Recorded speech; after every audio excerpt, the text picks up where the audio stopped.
मूल शहरातील कृषी उत्पन्न बाजार समिती मूलमध्ये काल सायंकाळी झालेल्या पावसामुळे शेतकऱ्यांचे मोठे नुकसान झाले आहे. बाजार समितीच्या आवारात उघड्यावर ठेवलेले सुमारे हजारो क्विंटल धान पावसात भिजून खराब झाले असल्याची माहिती समोर आली आहे.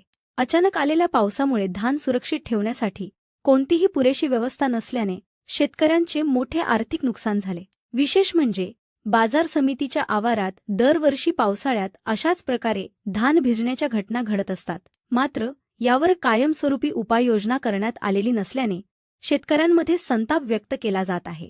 दरम्यान बाजार समितीचे सचिव अजय गंटावार हे मागील 4 महिन्यांपासून आजारामुळे दीर्घ रजेवर असल्याचे सांगितले जाते. मात्र त्यांनी आपल्या पदाचा प्रभार इतर कोणाकडेही न दिल्याने बाजार समितीचे प्रशासन अक्षरशः वाऱ्यावर असल्याची चर्चा आहे.